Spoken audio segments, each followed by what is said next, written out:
সবাইকে স্বাগত জানিয়ে শুরু করছি আজকের ভিডিও।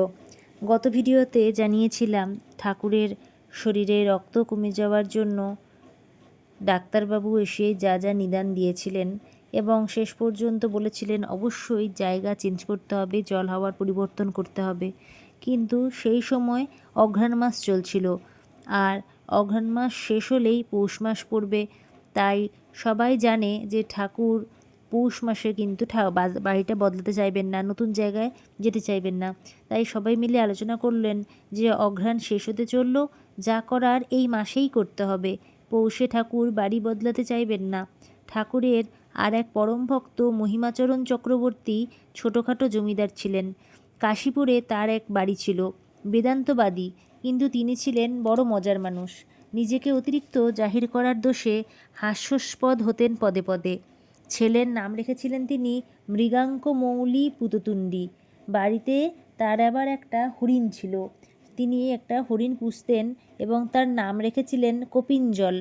তার দীক্ষাগুরুর নাম আগমাচার্য ডমরুবল্লভ।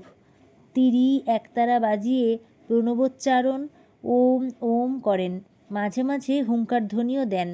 কুলকুণ্ডলিনী জাগছে। বাড়িতে প্রতিষ্ঠিতা দেবী শ্রী শ্রী অন্নপূর্ণা। জগদ্ধাত্রী পূজাও হতো। তিনি একটি ঘোড়ায় টানা গাড়িতে, যাকে ইংল্যান্ডে বলে বগি, সেই জিনিসটা চেপে যাতায়াত করতেন। সেই সময় অনবরত চিৎকার করতেন, তারা তত্ত্বমসি ত্বমসি তৎ। তার আবার একটি বাঘের ছাল ছিল, মানে বাঘছাল যাকে বলে। আর সেই যে বাঘছাল বিছিয়ে যে বসা হয়, যারা সাধু সন্ন্যাসী তারা যেমন বাঘছাল বিছিয়ে বসেন, স্বয়ং শিব ঠাকুর যে বাঘছালকে বস্ত্র হিসেবে ব্যবহার করেন, সেই রকম ঠিক একটি বাঘছাল তিনি কোথা থেকে যেন জোগাড় করেছিলেন এবং সেইটি পঞ্চবটিতে বিছিয়ে গলায় বড় বড় রুদ্রাক্ষের মালা ঝুলিয়ে গেরুয়া বস্ত্র পরিধান করে হাতে একতারা নিয়ে সাড়ম্বরে সাধনায় বসতেন। সুন্দর কান্তি তার চেহারা, বিশাল বপু, চোখে না পড়ার উপায় নেই। যে যাবে তার ঠিক চোখে পড়বেই, কারো চোখ এড়ানোর উপায় নেই। সাধন শেষে সেই বাঘের ছালটিকে, যাকে ব্যাঘ্রজিনও বলা হয়, সে ব্যাঘ্রজিনটিকে ঠাকুরের ঘরের দেওয়ালে ঝুলিয়ে রেখে চলে যেতেন। ঠাকুর তাকে এক আঁচড়েই চিনে ফেলেছিলেন, কারণ ওই বাঘের ছালটা কার একদিন ঠাকুরের এক অন্তরঙ্গ ভক্ত প্রশ্ন করেছিলেন। ঠাকুর বলেছিলেন, ওটা মহিম চক্রবর্তীর। রেখে গেছে কেন জানো? লোকে দেখে জিজ্ঞেস করবে ওটা কার। তখন আমি তার নাম ধরলে তার ধারণা হবে মহিম চক্রবর্তী এক মস্ত সাধক।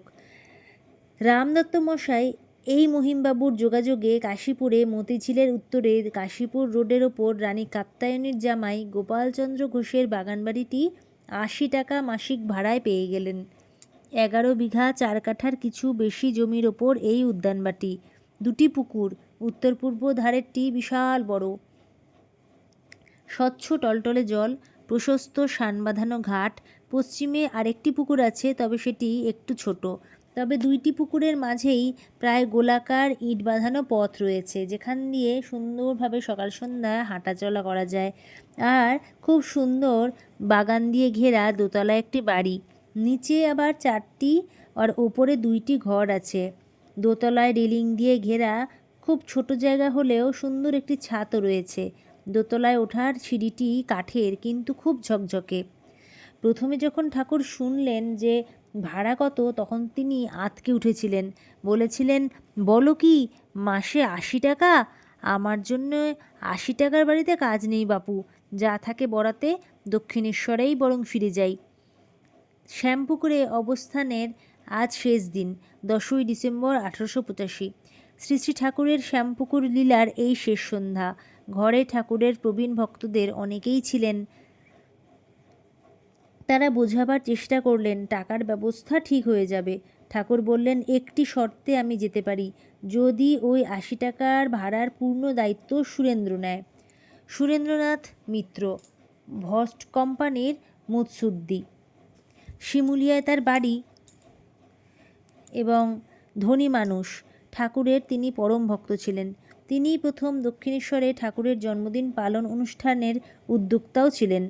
শ্রী রামকৃষ্ণকে তিনি গুরুরূপে বরণ করেছিলেন। সুরেন্দ্রনাথ সঙ্গে সঙ্গে সানন্দে রাজি।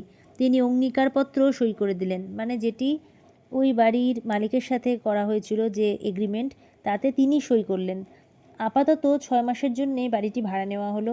সুরেন্দ্রনাথকে কাছে ডেকে ঠাকুর ফিসফিস করে বললেন, দেখ সুরেন্দর, এরা সব কেরানি মেরানি ছাপোষা লোক, এরা এত টাকা চাঁদা তুলতে পারবে কেন? মানে ওরা ছোটোখাটো যেসব ভক্তরা আছে তারা যখন এত টাকা চাঁদা তুলতে যাবে তাদের খুবই কষ্ট হবে, কারণ তারা সব ছোটোখাটো কাজের সাথে যুক্ত, তাই তারা এত টাকা চাঁদা তুলতে পারবে কেন? এ বেশ ভালো হলো তুমি দায়িত্ব নিলে। দেখো সুরন্দর, থাকাই বলো আর খাওয়াই বলো চাঁদা করে হচ্ছে শুনলে আমি আঁতকে উঠি।